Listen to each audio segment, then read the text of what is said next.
simplifier le plus possible la fraction 18 sur 12. 18 sur 12. Alors simplifier une fraction, ça veut dire qu'on va essayer de réduire les nombres qui sont là, 18 et 12. On va essayer d'avoir des nombres, d'écrire une fraction égale à celle-ci, mais avec des nombres plus petits.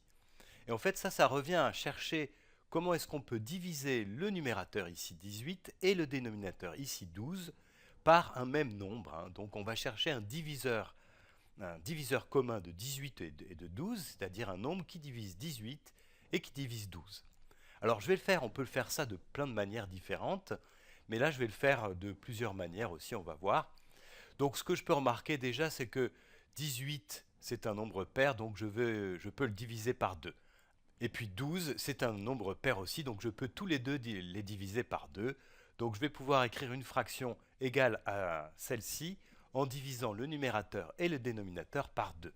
Alors 18 divisé par 2, 18 divisé par 2, ça fait 9. Voilà. Et puis 12 divisé par 2, 12 divisé par 2, ça fait 6. Donc j'ai déjà simplifié ma fraction. 18 sur 12, en fait, c'est égal à 9 sur 6. Est-ce que je peux encore simplifier? Ben oui, puisque 9, c'est divisible par 3, et 6, c'est divisible par 3 aussi. Donc en fait, cette fois-ci, ce que je vais faire, c'est prendre le numérateur et le diviser par 3, cette fois-ci. Divisé par 3. Alors 9 divisé par 3, ça fait 3.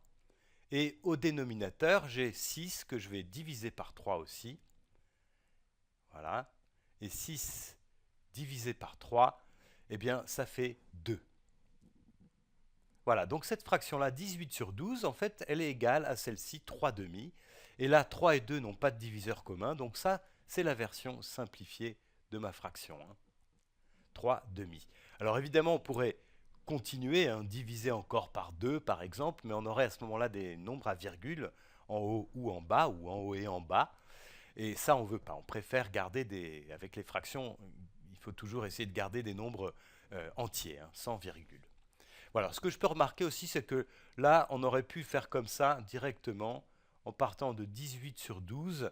On aurait pu remarquer que 18, c'est un multiple de 6, donc on peut diviser 18 par 6. Voilà. Et 12, c'est un multiple de 6 aussi, donc on peut diviser 12 par 6. Et ce qu'on aurait obtenu à ce moment-là, c'est une fraction égale. On aurait obtenu 18 divisé par 6, c'est 3. Et 12 divisé par 6, c'est 2. On aurait obtenu directement ce résultat-là. Voilà, en fait, ici, on a divisé par 12 et puis divisé par 3.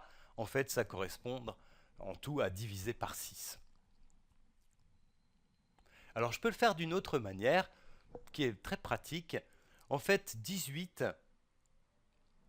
eh bien, je sais que c'est 2 fois 9, ou bien, du coup, je peux l'écrire comme ça, c'est 2 fois 3 fois 3.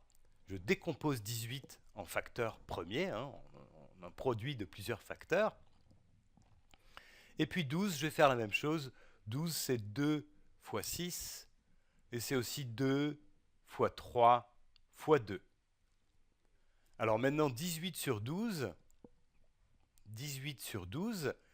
eh bien c'est 2 fois 3 fois 3, et 12, c'est 2 fois 3 fois 2. Là, j'ai juste remplacé 18 par cette décomposition-là en une multiplication, et 12 aussi par cette multiplication-là en une multiplication.